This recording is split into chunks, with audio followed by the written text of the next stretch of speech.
Wonderful. And then I'm hitting Facebook Live. This should take 10 seconds or so. Yeah, that's fine.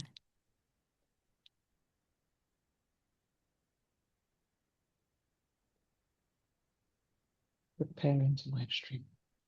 It says it's streaming now. Wonderful. It always takes a second. So I hope you're all with me on Facebook and in this meeting. So this is the Lupus Europe takeaways from the European Lupus Meeting 2026. So just to give you a bit of a background, the European Lupus Meeting took place from the 4th to the 7th of March in Lisbon in Portugal. And these are just a few of the highlights where we were involved from Lupus Europe. So we had 14 people from Lupus Europe at the meeting. We had 12 fistball chairs. We had 9 abstracts supported by Lupus Europe. I spoke as the chair of Lupus Europe both in the opening and the closing ceremonies. We had 6 Lupus Europe co-chairs at scientific sessions, 3 interventions in sessions and interactive workshops, 3 speakers in satellite symposiums, and beyond the scientific program, the meeting was completely full of valuable discussings and working meetings for ongoing projects that we are excited to share with you soon. So this is just a bit of background from the meeting that we were at. Did we have a problem with Facebook Live, Zoe? I think we went off and on again. We did indeed. We were kicked out and then we are trying to reconnect now. Okay, so maybe we'll just wait a second. Yes. So for you guys in the meeting, we'll just wait a few minutes for the people online. And we should be live again now. Okay. So I hope you caught all the background, all the different things that we've been involved in Lupus Europe in this meeting. We've been everywhere. And I can say as the official representative from Lupus Europe that it was such a pleasure seeing all these people working for the patients, bringing the patient voice into this meeting. And we're going to hear a lot more about that. But for now, we are going to run some videos that all these lovely people recorded at the meeting with physicians and also patients giving their feedback from this meeting.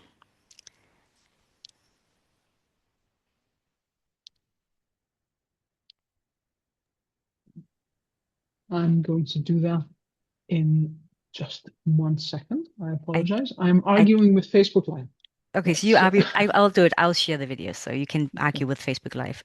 Thank you so much.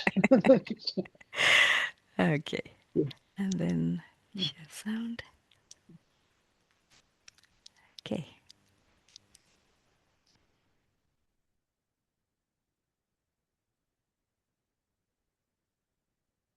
Hi, my name is Anas Rahman, and it's always a pleasure to do anything for Lupus Europe.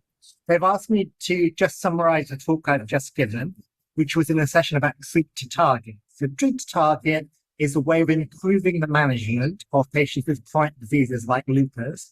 And what it means is that you set a target. Every time you see the patient, you see if they're meeting that target. And if they're not meeting it, you change their treatment until they do meet it. It's been proved in blood pressure and rheumatoid arthritis. It is challenging in these because defining the target in lupus is not as easy as just measuring the blood pressure.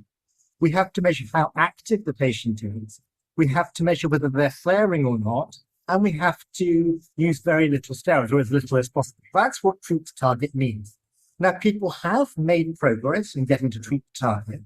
But what I found and what I talked about is it depends very much on where you live, because there are lots of costs associated with treat to target in the way that it has now been defined. Costs of seeing a doctor, of having blood tests, getting the drugs. In many parts of the world, maybe even in Europe itself, this is beyond the reach of many patients. It's too expensive. So the question is, what should we do about that? Should we only define treat to target in a way that can be achieved in wealthy countries? Or should we try and be more inclusive about the whole world? I don't know the answer, but I and some others are trying to arrange a commission to look into this. And I hope at some future European Lupus meeting, I'll be able to tell you what we've done. Hi, my name's Chris Winker, but I'm a consultant rheumatologist at Lupus Hospital in London. It's great to be here at the European Lupus Meeting in Lisbon.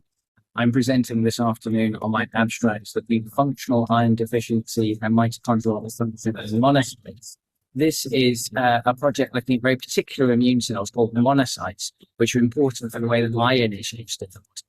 We found that patients with lupus are at risk of having problems relating to the way they move the iron levels around their body, which means that even if people are taking lots of iron in their diet, it's not getting where it needs to go. We found that this also has implications for mitochondria, which are parts of the cell that make energy. And we found that these cells have really low levels of energy, probably due to the fact that they don't have much iron in them. So we're going to do more research to see whether we can potentially fix this by giving patients more iron, whether that makes the cells better, and potentially whether that makes patients feel better, particularly with symptoms such as fatigue.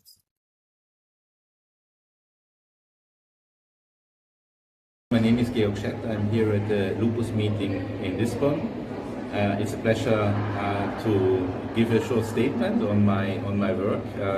I'm very interested in CAR T-cell therapy of lupus, and we started that in 2021 when we treated the first lupus patient, a 20-year-old female with CAR T-cells.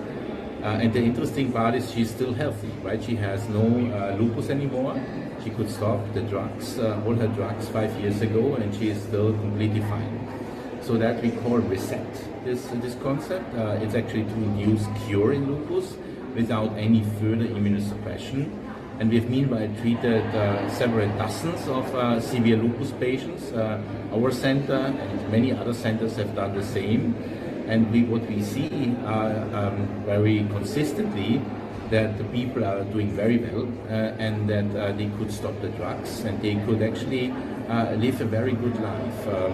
What is interesting for patients also that fatigue is going down, so this tiredness which is associated with this immune activation is massively decreased. What is also interesting that infection risk is going down because they don't need to take glucocorticoids and immunosuppression. And what is also interesting, we have the first pregnancies, right? Because these patients do not need to take drugs, so they can get easily pregnant. And what is very nice also that the lupus doesn't come back in pregnancy, because pregnancy, as you know, is a risk factor for lupus flares. So this is very exciting, and we hope that these drugs get approved. It's actually cell therapy for lupus, and now there are many studies all over the world.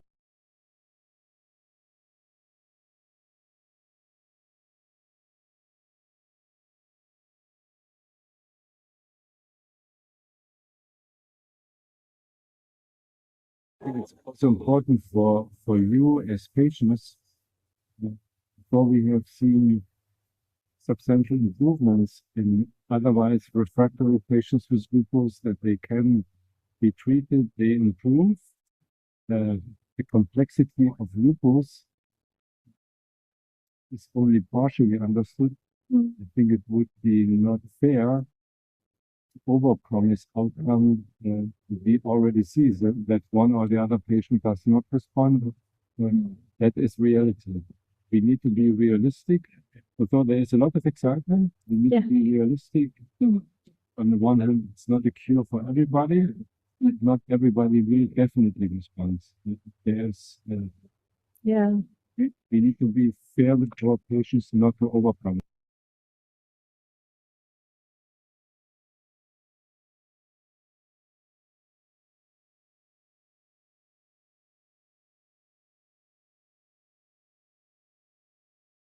Cytokine storm, if you are using a CAR T cell, but we can also see this some of the monoclonal antibodies. That is nothing else than a kind of over-exaggerated allergic reaction. Okay. Since the cells are killing, CAR T cells are killing B cells, plasma cells, full of cytokines. The cytokines then are released, and the body needs to react to these cytokines that are become freely available. Let's say, clean the body again, and this takes minutes, sometimes hours. It's a kind of overreaction of the immune system, and we can control this with higher dosages of prednisolone or dexamethasone, or using the very important monoclonal antibody tocilizumab blocking the IL-6 receptor, because IL-6 is one of the most important cytokines in the cytokine release. this cytokine storm clinically, how does it present in the patient? Like inflammation and fever, maybe? Can be kind of inflammation. It can come with body temperature increases. Then some patients increase with the cardiovascular system.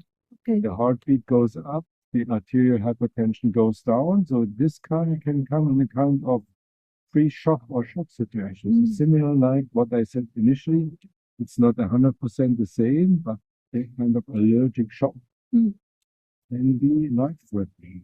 Yeah. Fortunately enough, we are aware, I expect us to have all of the precautions we can deal with this, but there can well be in certain circumstances that this cardiovascular situation can lead to some kind of higher complications. Yeah, well, okay, thank you so much. My name is Richard Fury. I'm the Chief of Rheumatology at Northwell in New York. And I just finished my presentation about the evolution of B-cell depleting agents for lupus.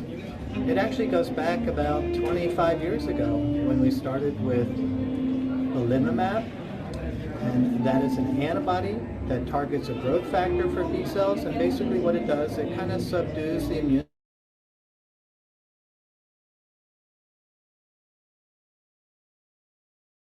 cells quantitatively and also affects their function. And we've come a long way with belimumab, and it's now approved for SLE, and it's approved for lupus nephritis. And it seems to be a very safe drug. Around the same time, or a few years after, we started with rituximab, which is an antibody that kills B cells. We did not have success in our lupus trials, but there were a lot of learnings, and that led to the development of a drug called obinutuzumab. And obinutuzumab is a very potent B-cell depleting antibody, and we saw success in our lupus nephritis trials, both phase 2 and phase 3. And later today, I'm going to report about the allegory study, which is obinutuzumab in SLE. So it's great that we have these options right now for our patients, and there's no question we will have yet more options in the future. But what we need to figure out is which drug for which patient. Hi, my name's Chris Wingcup, and I'm a consultant rheumatologist at King's College Hospital in London.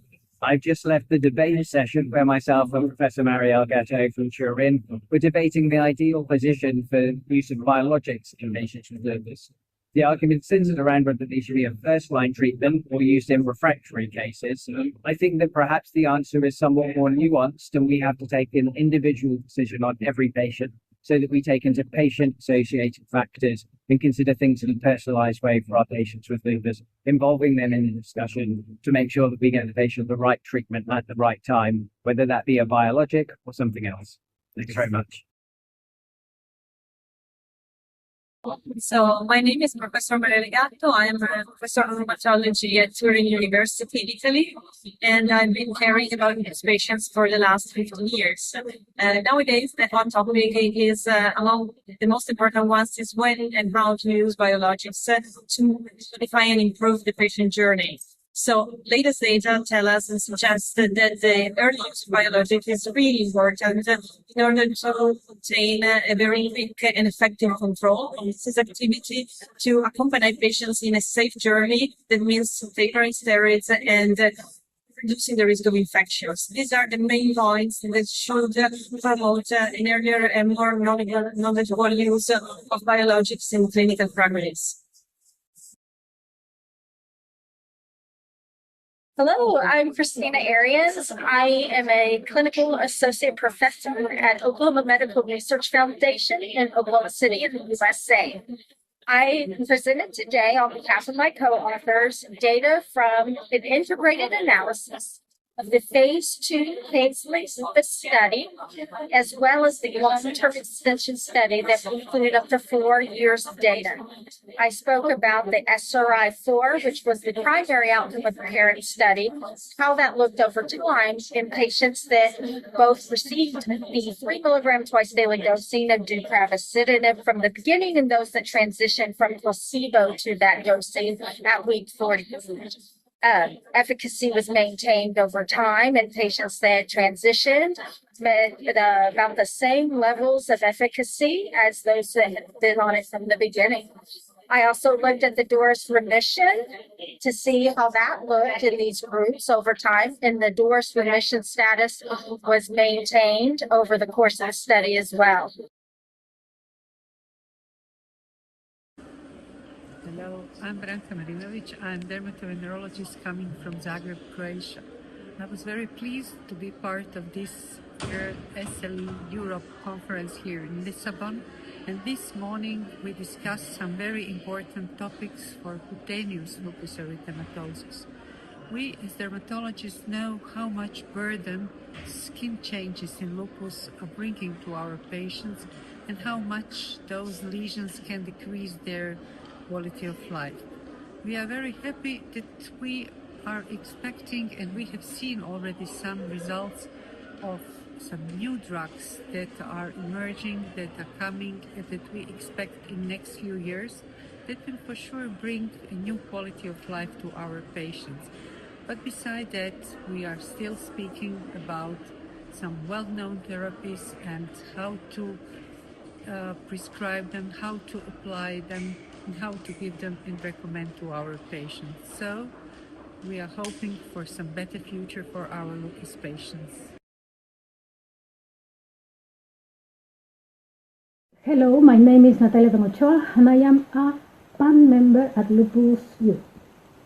So my takeaways from the ELM 2026 are, number one, we should keep our hopes high because lupus research is progressing faster than ever. In the sessions on the pathogenesis of lupus, it was all about the biological processes that explain how lupus develops and causes damage in the body. So just an example, researchers are studying how the presence or absence of certain molecules differs between healthy individuals and people with lupus. And this means that in the future, these molecules could become biomarkers that help, for example, in diagnosing the disease. Takeaway 2. So one of the presentations that got my attention was given by Professor Edward Vital, and the title was The Preclinical Phase of Autoimmunity. Could SLE be prevented? So he talks a lot about pathogenesis as well, but as part of one of his studies, his team analyzed skin biopsies, 3 types of biopsies, from healthy people, from people at risk of developing lupus, and also skin lesions from lupus patients. So he showed that although the skin biopsies from people at risk look the same as those from healthy individuals under the microscope, at molecular level they are very different. So the at-risk skin samples contain specific protein that is also presented in lupus skin lesions. So what it means, that according to his findings, it doesn't start with the immune system attacking healthy tissues and causing inflammation. Instead, the tissue becomes abnormal at molecular level, which causes then the dysregulation of the immune system and later the inflammation of the skin. All these findings presented at the conference are of course important for improving the well-being of patients. But beyond that, my last takeaway is a reflection of one of the many things we could do. So we could work together to involve patients not only in clinical trials but already at the research stage. So patients could, for example, participate in studies by contributing samples, blood samples, or skin biopsies that may already be part of the routine care or treatment. So this, of course, will lead to better targeted treatment for patients, and to achieve that, we need to work together. Physicians, lupus patient representative, I don't know, pharmaceutical industry representative, etc., so that we can all benefit. Thank you. Perfect. So Lambda is all about trying to capture lupus arthritis activity better. So we know it's really important, it affects people a lot, it causes huge amounts of disability and time off work, and therefore we need to learn how to measure it better. Trials at the moment don't measure it well, they just say yes or no, they don't tell you how bad someone's arthritis is, or sometimes the response measures even don't tell you something's improved when it's got a lot better. And so we tried to use kind of a combination of ultrasound activity and patient-reported outcomes to make sure that we capture the whole spectrum of lupus arthritis so that we can measure improvements in it better and hopefully get better access to treatments for lupus arthritis. My name is Lucy Carter, and I'm here on behalf of colleagues at the University of Leeds. We've shown a new development with a web and mobile application to help clinicians assess lupus disease activity using the BioLag 2004 index. We appreciate that some of these disease activity scores can be quite difficult for clinicians to handle in real life, so the web-based application is going to make that really much more simple for them to use regularly and to use accurately. So the website is now live, and we're hoping to get lots of feedback and keep improving the interface. So I gave a talk this morning about how I believe that the heterogeneity of lupus can be subdivided into basically 4 subgroups. This is not, of course, an exact picture, but I could show that there is a difference regarding clinical symptoms, regarding genetic background, regarding inflammatory pathways, and regarding prognosis, depending on the autoantibody profile you have. So the 4 groups that I presented were one group with antibodies that target something called SM and RNP.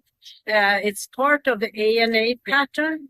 Another subgroup that target other targets that's also part of the ANA pattern called SSA, SSB, or RO and LAV. And these are associated more with Sjögren's skin symptoms. And then you have the antiphospholipid positive group where there is a lot of vascular disease. And the 4th group where we didn't see so many antibodies and where the prognosis is better over time. Onset of disease is later. Hi, so I'm Michelle Barraclough. I'm a non-clinical researcher. I mainly work in the field of looking at brain fog and problems with memory and concentration and attention. Some of my work involves using a scanner to look at how your brain responds while you're doing different cognitive tasks. And we found that in lupus patients, sometimes they have different responses in the brain to people who don't have lupus.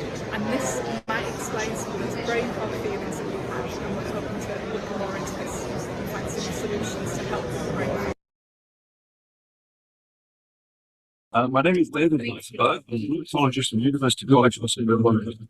And we come to look after a huge number of lupus patients. Maybe 1,000 patients actually, many of whom suffer from central nervous system lupus. And although lupus is often regarded as a disease with many different faces, nowhere else is diversity of clinical features more vivid than in central nervous system region. Patients with lupus may present with anything from migraine to madness. And this is one of the biggest challenges that we face in looking after patients with lupus. The central nervous system features may occur, but they're not always due to lupus itself. They may be due to the drugs which we are using to treat lupus, maybe due to concomitant diseases, maybe due to a mixture of three.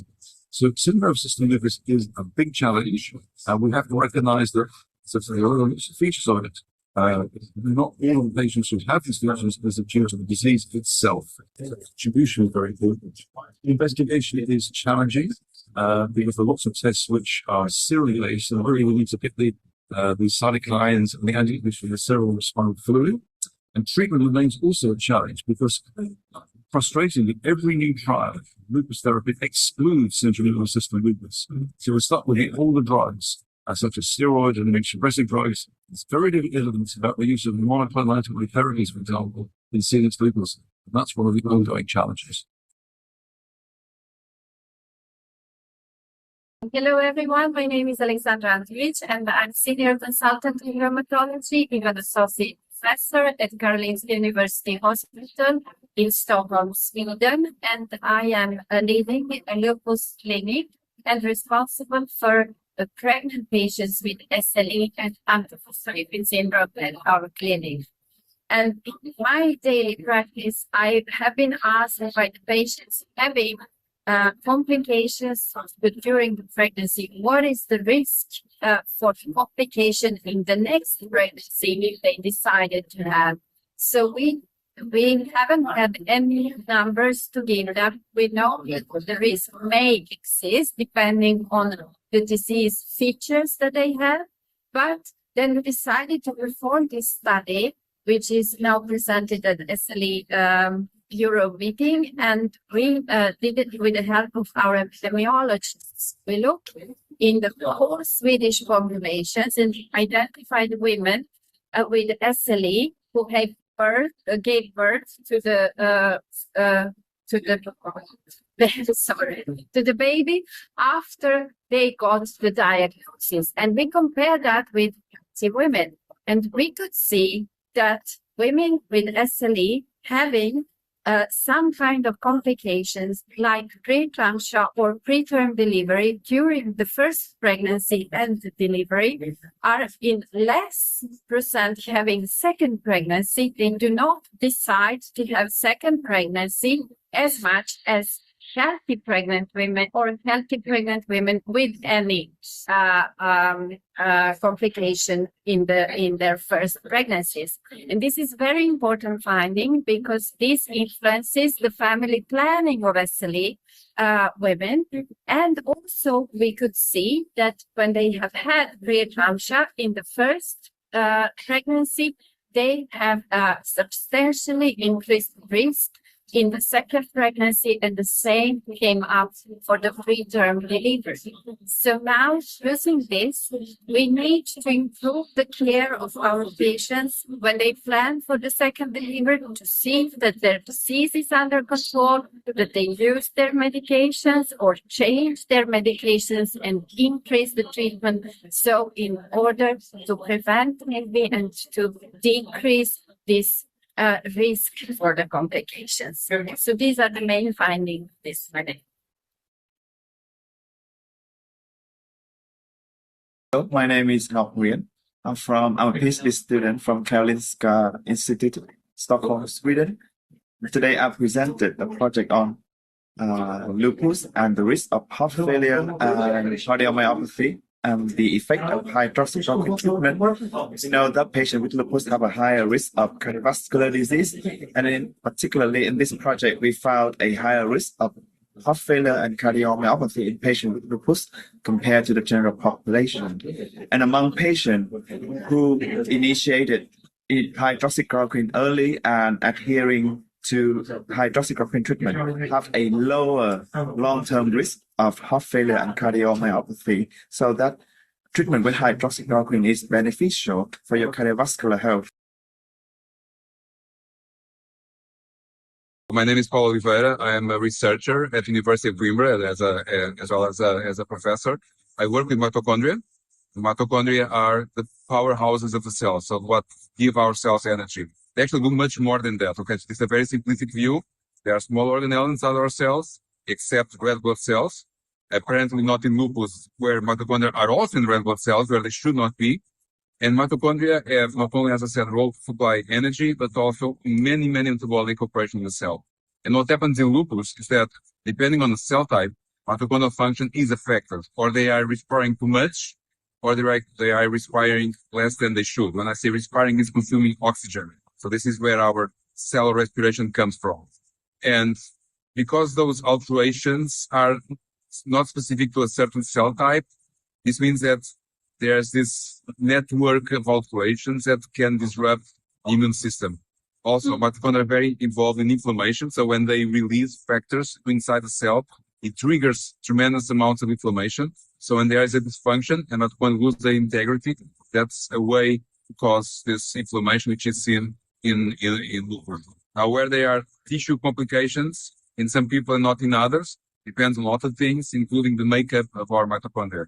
Because mitochondria are the only organelle besides the nucleus who have DNA, and our DNA may be different. So there are some Europeans may have different mitochondrial DNA from Africans, from Asiatic, even inside Europe, we have what we call haplogroups. So this can actually determine if somebody is more or less susceptible to lupus, and with somebody with lupus, whether that can have more or less complications.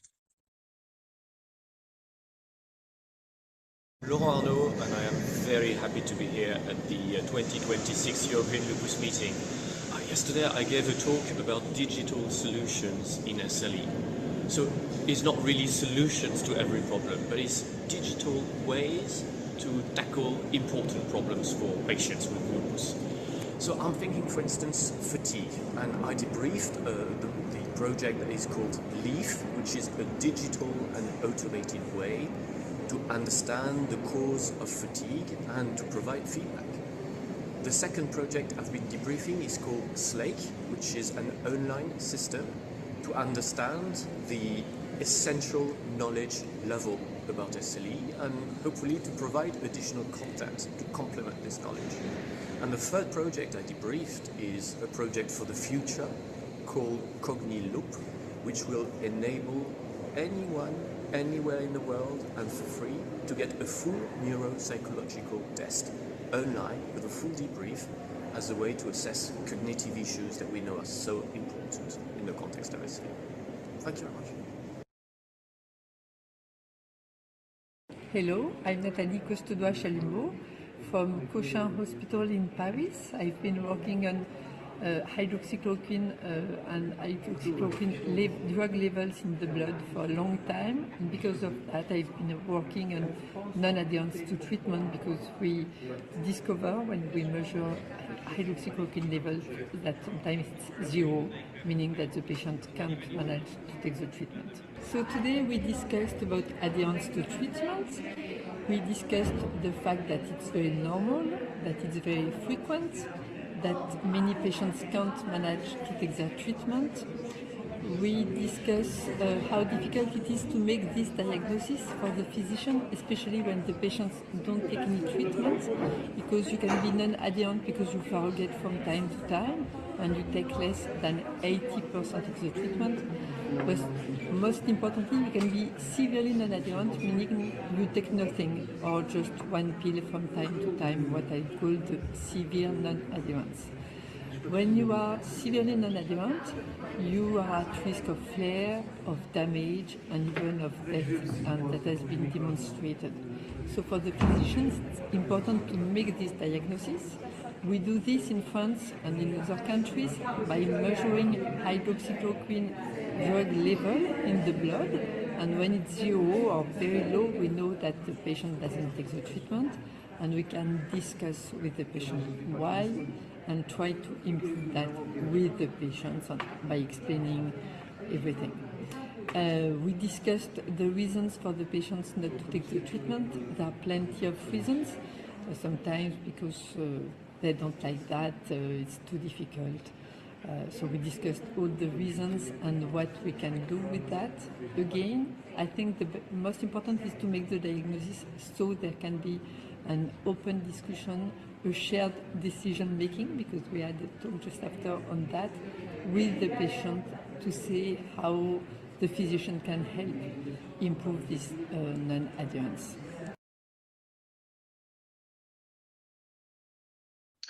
And because we are, and we're trying to make this easier to recognize in clinical practice, we have this amazing project going on, which I co-lead with Zoe and with Laurent, which all of you know, I'm sure, and has the invaluable support of Lupus Europe, really, because that's how we reached over 125 people or patient associations across the world in what is a multinational collaborative project of healthcare professionals, doctors and nurses and other allied healthcare professionals with patients and patient associations. We have all continents represented, and we ask them a simple thing. What is a vulnerability, so something that is non-medical, that you think might affect lupus outcomes in your context? And we had close to 1,500 answers, which we then collated, Zoe and I, and grouped them into domains. And then we asked those same people, do you think these domains are important? Do you think they're relevant in your context? And with their great help and effort, we have now developed this tool called Lupus Alert that screens patients for having or not having these important vulnerabilities. What we try to see is if any of these answers are positive, we think something must be done. And this is what we're now moving on to, is thinking about solutions. So if there are vulnerabilities, there are identified using Lupus Alert, and we know from our work that these vulnerabilities have an impact on lupus outcomes, then something must be done. Is mental health important for people living with lupus? Many studies suggest that this is the case. Surveys show that symptoms such as anxiety and depression are quite common among people living with lupus, and they're often among patients' biggest concerns, sometimes even more than disease activity itself. But mental health is more complex than just anxiety and depression. There are many different psychiatric conditions, and we still do not know which of them are more common in people living with lupus. Even more importantly, we do not fully understand how these conditions may influence the course of lupus over time. In our study, we wanted to explore these questions, and we looked at all people who have been diagnosed with lupus in Sweden between 2005 and 2021, and we included over 4,000 individuals. And to understand also how common these conditions are in the general population, we compared them with 10 people without lupus for each patient. First, we looked at the period before lupus was diagnosed, which we know can take several years. We found that about 20 out of 100 people with lupus had received a psychiatric diagnosis in the 5 years prior to their lupus diagnosis. And the most common diagnoses were anxiety, depression, and substance use. Importantly, these diagnoses were more common in people with lupus than in the general population. Next, we looked at what happened after the lupus diagnosis.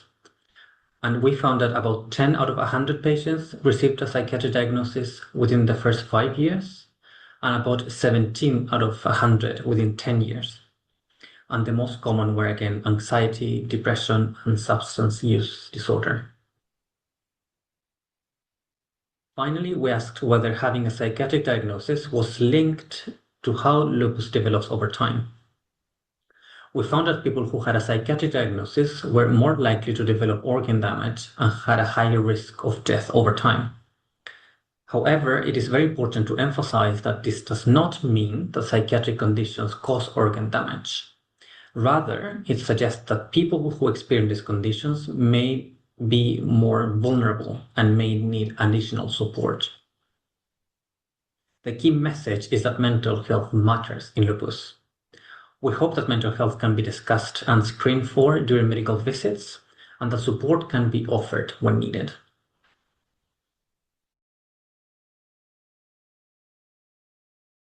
My name is Dr. Chris Building from the US Clinic Hospitals.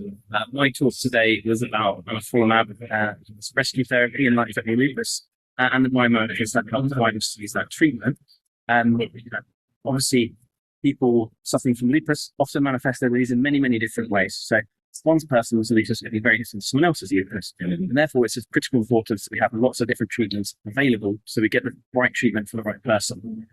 In the case that I spoke about, I discussed a patient who had very, very severe skin involvement and was very, very unwell in that case and had failed conventional therapy.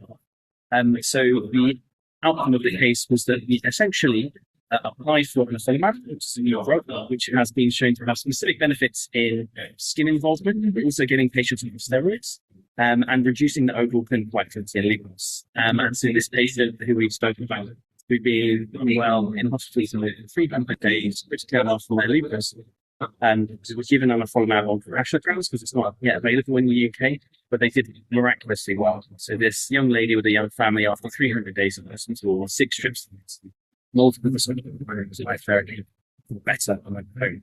So the outcome of the case was that nivolumab seems to be an effective drug. Our patient's case seemed to mirror the outcomes of the studies, but in a patient who has much, much sicker than would have been included in those trials. The other thing that I spoke about was that there's some specific biomarkers in blood tests that can help us guide treatment, and that may be useful in the future when we treat patients. So making sure we get the right treatment for them first. Thank you. Hello, everyone. My name is Lena, and here are my 3 takeaways from ELM 2026. So, one of the most interesting moments for me was watching doctors openly debate the same issues from different perspectives. Seeing these conversations happen live remind me how complex lupus care is and how progress often comes from respectful disagreement, dialogue, and the willingness to challenge different viewpoints. The fishbowl sessions were particularly meaningful because patients, clinicians, and researchers sat together discussing challenges that affected us all. One fishbowl actually stood out to me, especially seeing members of the Lupus Europe youth group actively taking their place in the conversation, sharing their experiences and perspectives, while clinicians were actually genuinely listening to them. It was a powerful reminder that patient voices, and I have to say especially young voices, also belong to the table. One more thing that stood out throughout the meeting was the importance of listening, not only to data, but also to lived experiences. Because I feel that when science, clinical expertise, and patient voice come together, the conversation becomes richer and the path forward clearer, I think, yes.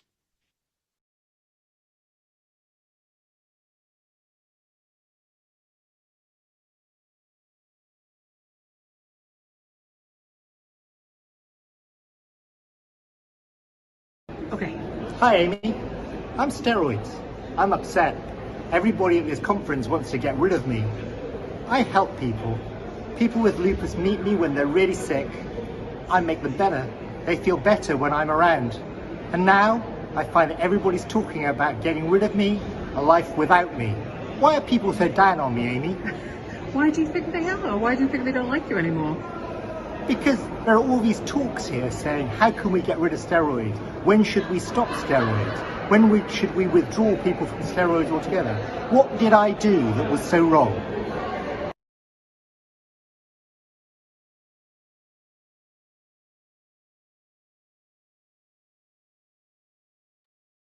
Yeah, I think it's important to remember the humor. This last video was really excellent. Thank you, Amy, for collecting that video.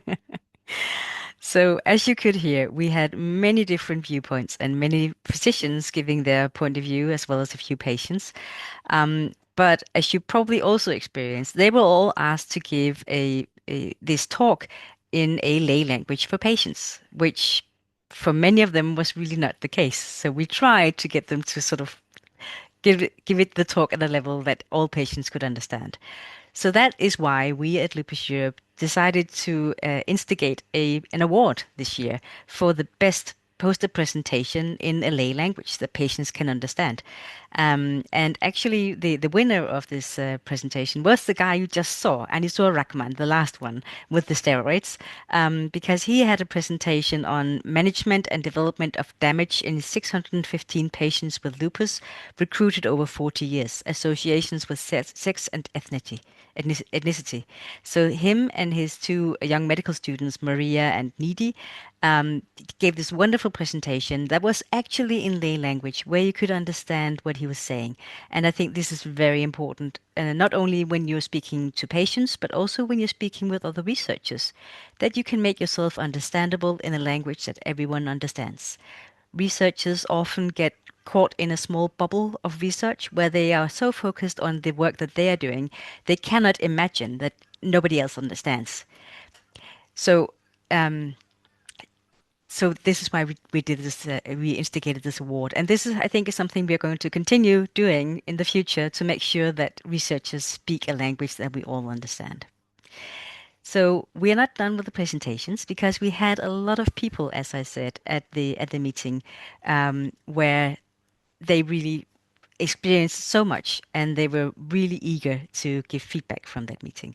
So the first one who's going to talk about her takeaways from this meeting is Anne-Marie.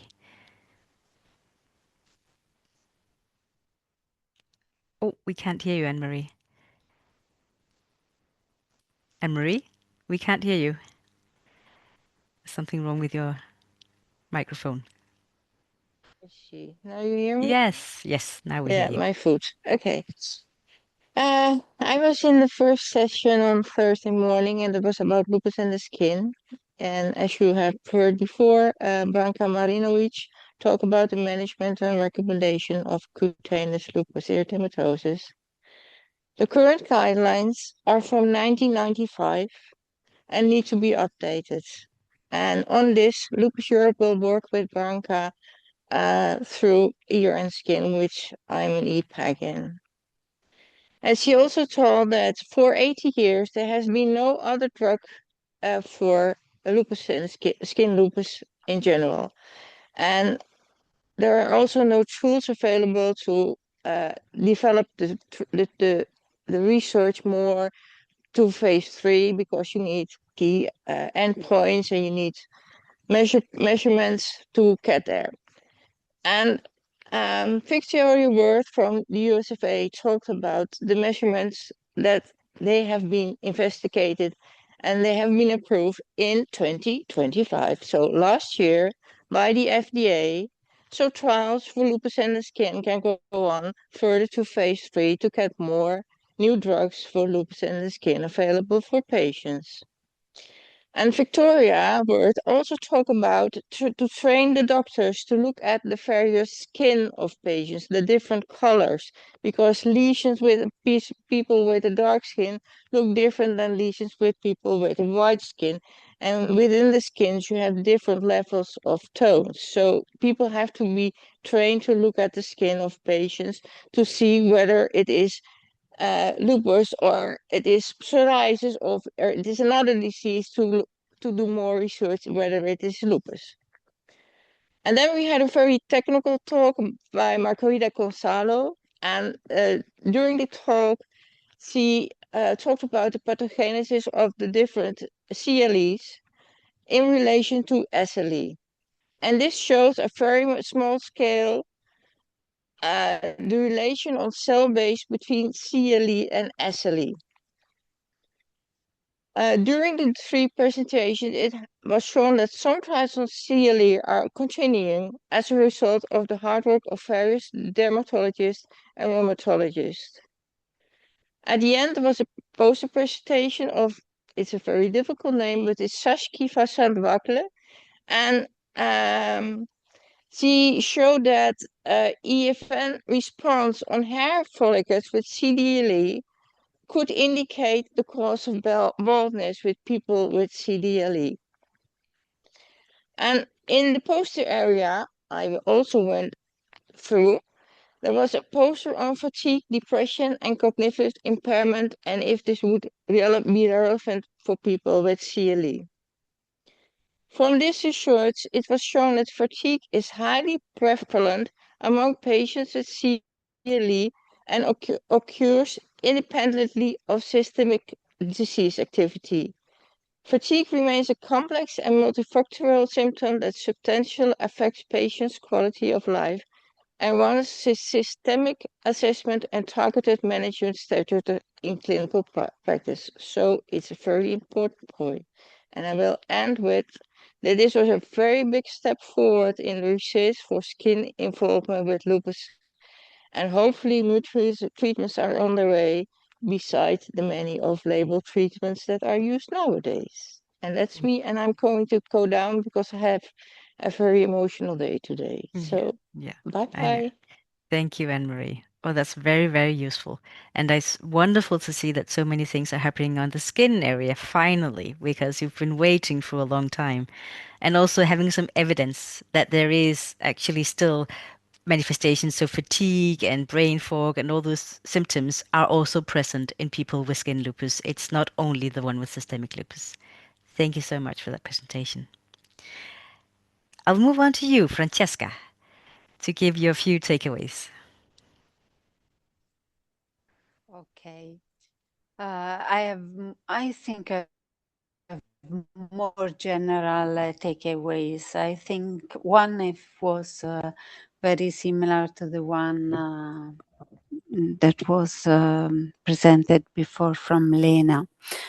For sure, the ELM is a big occasion to get in touch with all the innovation that is ongoing about lupus, new treatment, new way to measure, new target for drugs, and so on.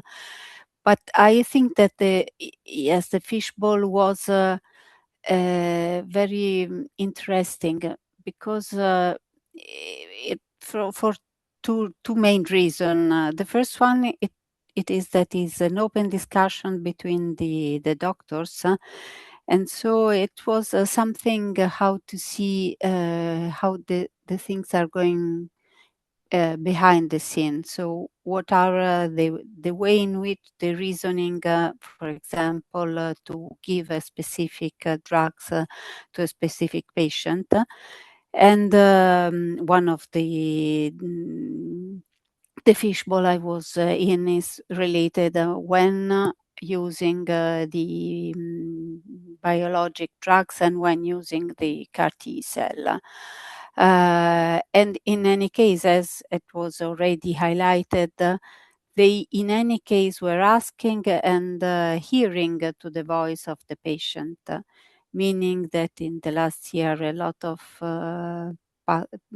walk is not the correct word, but in any case, the idea is that we have moved forward in order to let our voice be included in the research. The second just word that I would like to highlight, that is my takeaway, it was the collaboration. First of all, because the ELM was organized among patients and doctors. And the result is that it's really important that the things are going together and we walk together, because the way in which we see the world is different, because it's naturally different, and it's the synergy between the different point of view is very important, and the organization done together, I think, gives a very an improvement of the overall result of the conference.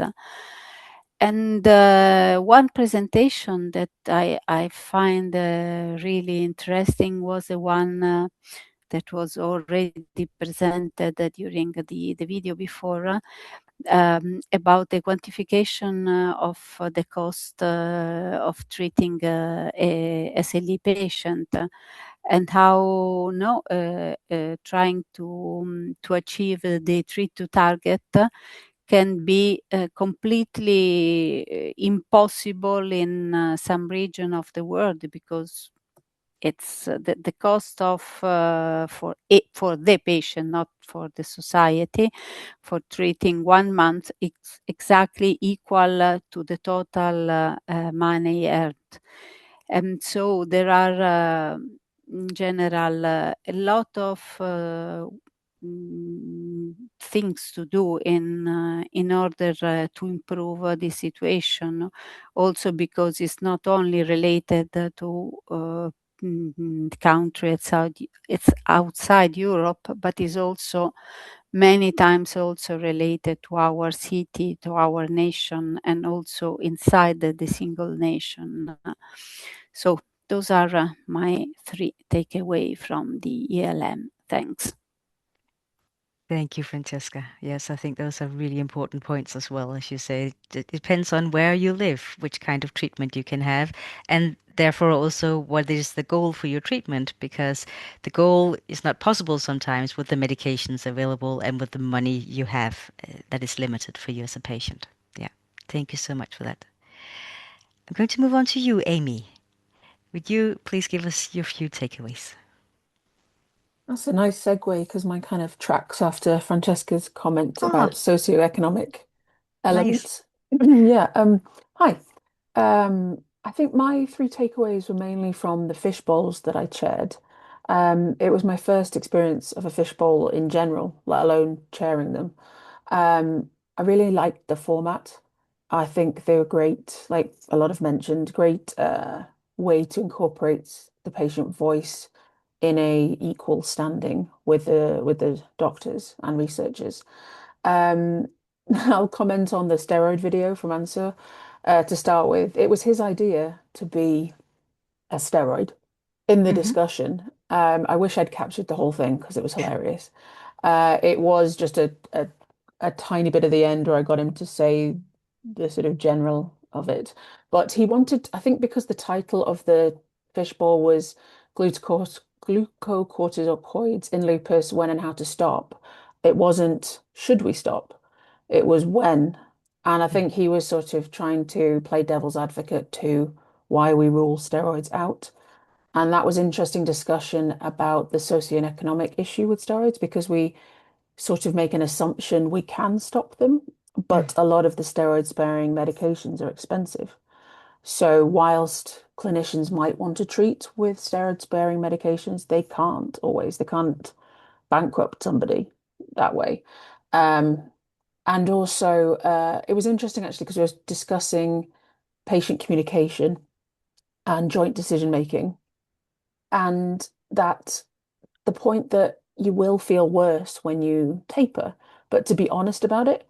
But he was particularly chipping in with, well, we don't want to make our patients feel worse. We don't like that idea. But I was like, but if you've talked to them and there's clear communication, joint decision making, and you're both aware of what's happening, that's when it's most effective. There was also, I also participated in finding the right dose, hydroxychloroquine in lupus.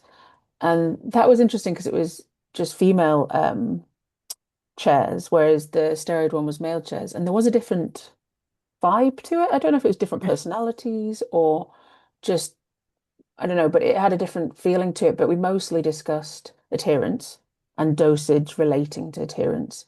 And it was interesting. One of the HCPs said, Raquel Faria asked the fishbowl, everyone to put up their hand if they've ever missed a dose of the medication. And the majority did.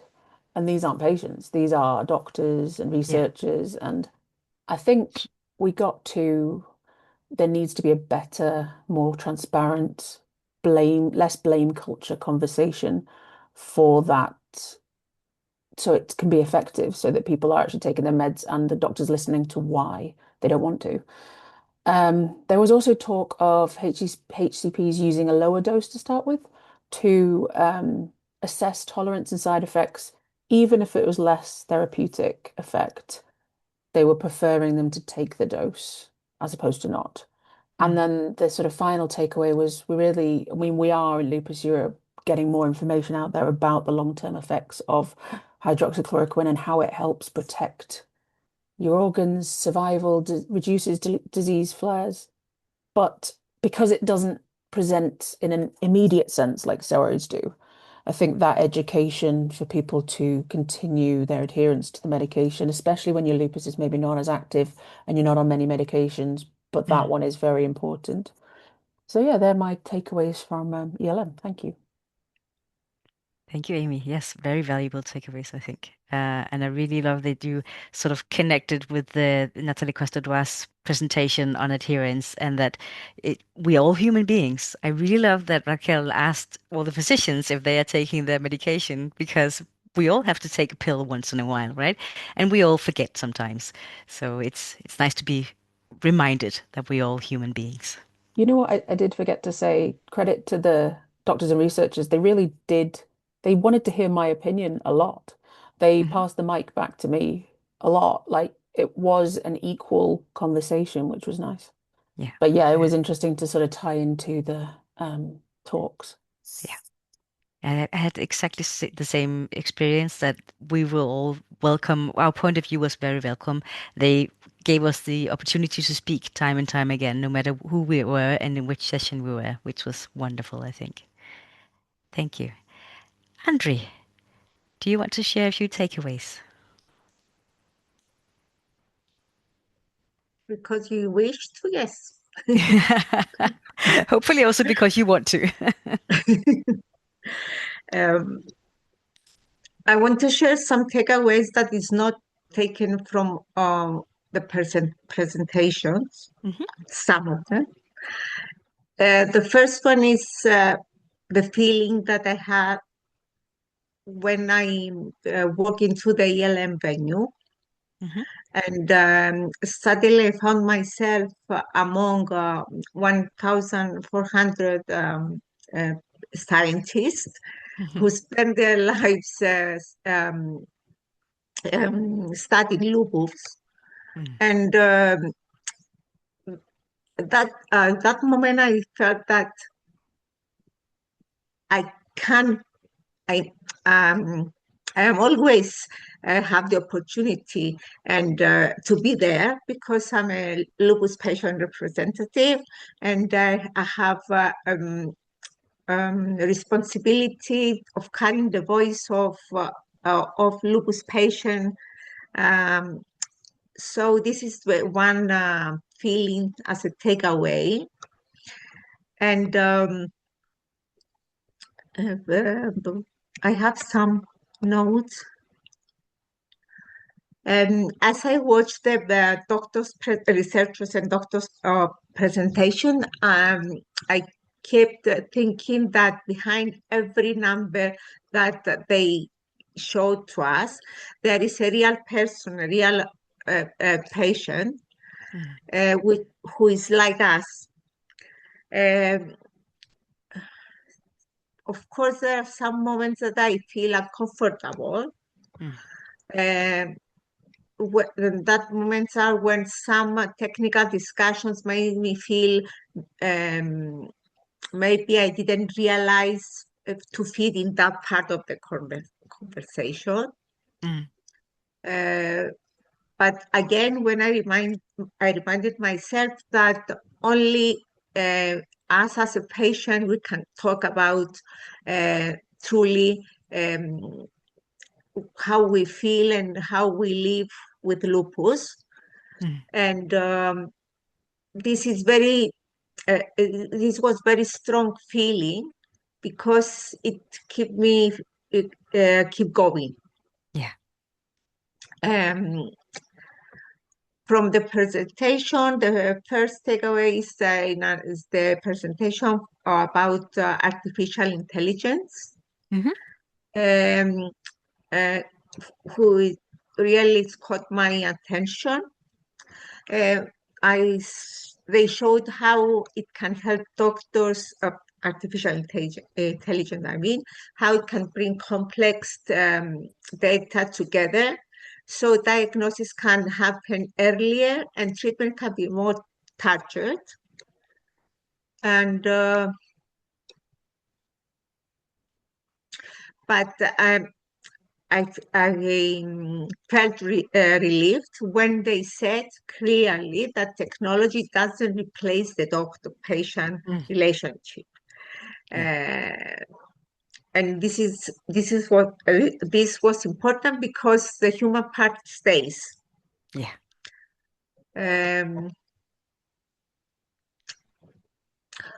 Another takeaway is from the presentation that was on neuropsychiatrist. It was the first time that I heard so clearly that changes in memory and concentration or mood are not exaggeration. And they are not strange reactions. They are real parts of the disease. And this is a big, it was a big issue for me because sometimes all this that I live with, I have the feeling that it's not real. Yeah. And this presentation showed me exactly and strongly that this is real feelings. You got your feelings validated and your symptoms validated. Yeah. Also important, as I said, is a real part of the disease. And they say about how can I say this one now? And they explain how the brain of a person with lupus works differently for a person who is not a patient with lupus, and that many times it finds other ways to reach the same result. Yeah. The brains make shortcuts and other ways of working. Yes. This really stayed with me because it gave a scientific voice to things many of us find hard to explain a lot of times to the doctors.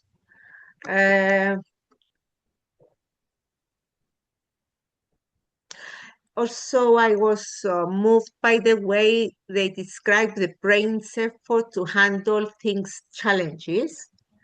And in that part, they said that in some tests that they did, the brain of lupus patients, it works harder, like it needs to put in a bit more effort to go to get the same outcome. And yeah, that's why we feel fatigue and brain fog and yeah. Yes, and that doesn't mean weakness. It means resilience and adaptation. Yeah. They also they tell to us that even when some areas does not work as well as others, they step in to help, like the brain finds new ways and keep going. I think you could keep going for the entire evening, Mandri. You have so many takeaways. I think we need to stop here and move on to someone else. I just have finished. Yeah. And in the middle of all this, the warmest takeaway is for me is the moment that we are meet all together, who become friends through our shared experience with lupus and stood together. We may become from different countries, but we are bonded as a family. Yeah. And that moment felt like a warm hug and reminded me that we have each other. Definitely. And living in Lisbon, I felt that,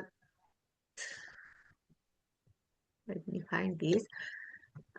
live in Lisbon, I felt sure that even that our voice matters, and that nothing can be changed. How people think and really push things towards in care. And as long as we start together, nobody can stop us. Lupus affect our lives, but not our voices. So that voices belong to us. Definitely. Oh, thank you, Andrea. That was a very nice note to finish on. Yeah, completely agree. Having that feeling of I think it's for me is the first um, precious takeaway that I take. yeah. Oh, thank you, Andrea. Now let's move on to Ricky. Hello, thank you. So here are just some of my reflections from the European Lupus Meeting, the conference. So we started the conference with a welcome talk by Professor Bruce, and he talked about lupus health inequalities around the world and kind of showed us a map of the number of rheumatologists in each country. And I think for me, it was quite striking to see there are still serious challenges, particularly in Africa, and about lupus care in around the world, particularly in Africa. So I think it really set the tone for the event and making sure that all the great discussions that we're very privileged to be able to have in Europe that can be shared with the wider world lupus community around the amazing research, the patient voices, to make sure that everybody around the world gets the best lupus care. I then touched on the digital health session. You've already heard from Professor Arnaud and some of the other doctors about some of the tools that they're doing, that they developed and they're using within practice. I think that was really exciting about how AI and digital tools can help. There was one excellent talk which was around using AI robots and being able to use them to train medical students, and it was it's very early stages but very interesting. I did raise a question to the room around AI bias. I think for me the key thing was making sure that if they are using some of these tools to kind of train the next generation of doctors, to make sure it's truly reflective of the diverse needs of lupus communities across Europe and within specific countries. So I just kind of flagged that as a potential risk. I also presented a session with Elfrida and two other doctors about Lupus Unplugged.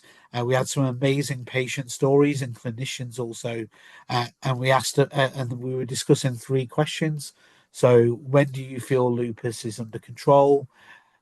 How do financial and social circumstances shape the quality of lupus care, and what can be done to close the gaps? And finally, around mental health support, which again was discussed in quite a few sessions that I attended, feel like making sure mental health was an essential part of lupus care. It wasn't just the panel talking, it was very interactive with the workshop and the attendees. So that was really, really powerful. To make sure that the patients are at the heart of all of those topics, and just a genuine dialogue between clinicians and patients.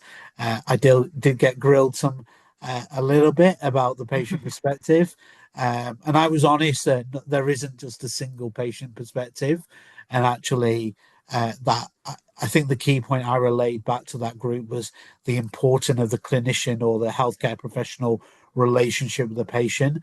And I know for them, they have quite a number of patients, but it can be quite a long relationship.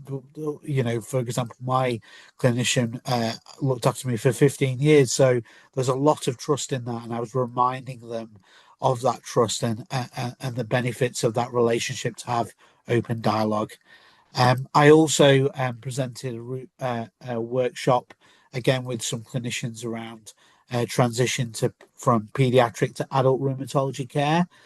It was really great to have a great number of rheumatologists in the room and kind of raising some of the challenges around that. So, you know, trying drugs, sex, alcohol, some of those challenges, but also around the patient for young people in particular, about what patient information is given to them, because there is a lot of work that needs to be able to do to turn them from where they're currently supported by their parents to be able to self-advocate for their needs and to have the confidence to do that. So it was a really, really good session, I found. And we got some really positive feedback about kind of that experience. So hopefully some of those rheumatologists will reflect on that in their own clinical care. And then finally, I ended on a fishbowl, just as others have mentioned, and it was around managing non-inflammatory manifestations in lupus, which is a very fancy way of saying what are the challenges that we face as patients that aren't shown on blood tests, such as fatigue and other mental health, other things around that. Although it was the final session of the day, so there was a few less people, we had a really great discussion with Professor Marta, and I've forgotten her last name, who has done a lot of in research in fatigue. So it was a really great discussion for those that were there. It was a really kind of great fitting day and to the kind of conference, talking about equality, collaboration, and empathy for people living with lupus. So I think the final point for me to end on, I've spoken a lot. It was really, truly inspiring to be in a space with over 1,000 people, all united by one single goal: to make the patient experience better and ultimately to beat lupus. So thank you for letting me attend and share my highlights back to you, our amazing members across Europe. Thank you. Thank you, Ricky, and thank you for representing patients in a great way. I saw you championing the patient voice several times and bringing it forward, going into discussions with eagerness. So thank you so much for doing that. And you spoke about the young people. So let's now move to some of the young people that we have there from our youth group. So Marina, would you like to give us your feedback? Yeah, thank you so much, Jeanette. So the first takeaway that I really have to mention is, honestly, I did not expect how interesting the research that the scientists and the physicians are doing. It was incredible. And okay, personally, I was really fascinated by the more biological aspects of the research, of course, because of my background in biology. But a presentation that really stuck in my mind was in a genetic sessions, and it mentioned how exactly lupus could potentially actually be like the reason behind it and why it's more frequent in women than in men. So I really loved that that fact. I also really liked another takeaway that I really think is important is the fact that I noticed that it was great that the doctors nowadays do not see the patients as a mannequin, that they just prescribe a medication in order to relinquish that side effect or whatever. And they're actually listening about, okay, these kind of side effects are not exactly helping with my everyday life. And it was really nice to see that. And the last thing I want to say was that it was amazing to see how willing the physicians were and the scientists to actually communicate with us, the patients, and they were actually so interested in hearing our perspective and say, oh, how we can actually become better in diagnosing or preventing flares. It was a session that we were in a fishbowl that was really very productive, and it was really amazing to see the willingness that the physicians had to become better and to see like how we can approach more like the patients, which of course there's no one way solution, but again, it was so nice to see that. So yeah, it was a great time, and I was really happy to see like the willingness to help and to be like to become even better as a yeah, it was great. Thank you. Thank you, Marina. And this is one of the things, one of my favorite takeaways from this meeting was actually experiencing both you and Rita, because it's your first time at something like this. You were so engaged, you were so excited about the science and all the stuff that came out in the presentations, which I think is amazing for me to see new people coming forward and taking over, representing the patient voice. So thank you, both of you, for being there. Rita, let's hear your takeaways. So first of all, just to highlight that it was really amazing to see so many people joining together and discuss what's going on with lupus and how can we go forward and move forward. So one takeaway for me was the importance of cognition within the different days. So cognition, brain fog, and these often overlooked symptoms that cannot be easily sometimes clinically described were really there. And cognition was actually described as the frontier of lupus. So it means a lot because it's something that we struggle every day, and see people that actually our word is being taken serious and people are investigating on it and trying to see what can we do about it was really great. Another key takeaway message that was already been touched a bit was the digital health. I think it had a huge impact in discussions as well. How can we leverage these tools that we already have today for our benefits in terms of early discoveries, faster discoveries, and to also be an ally to precise treatments that we know that we need so much, because lupus is such a complex and diverse disease that affects us in so many different levels. So digital health was there, and I think it would really help us as well in the cognition level. And I think one last takeaway was to see how much actually the therapies have evolved over the last few years. So we had these discussions about the early drugs that we started be taking when we are diagnosed with lupus. Now we have these biologicals. We have so many different therapies on the way that hopefully will improve our quality of life. At the end of the day, we are here trying to advocate for it. And it's great to see how many different things are happening, and how this will look maybe in just like few years, the change that we will make. Yeah, I think it's a nice hope message for all of us. Yeah. Yeah. Thank you so much, Rita. You're absolutely right.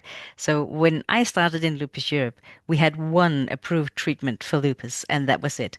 And now we have 240 drugs in clinical trial phases. So at the moment being investigated for the treatment of lupus, and already a few more approved. So it's really looking promising.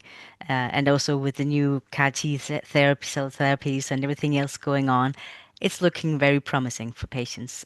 We might not get a cure tomorrow, but we'll definitely get new medications that we can use and try, and hopefully they can help us.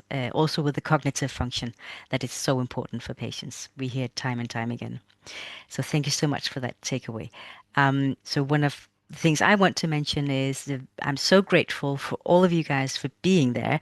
We have many more videos, so please keep an eye out on our social media and YouTube channel. We will be sharing more videos with you and more takeaways, also both from physicians and from patients.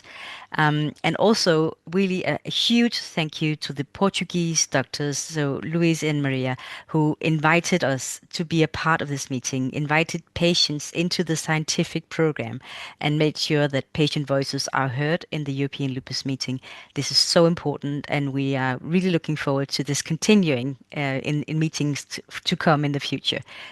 Really appreciate it, and we learned a lot. And thank you guys for being here, for taking part in this meeting. I wish you a very pleasant evening.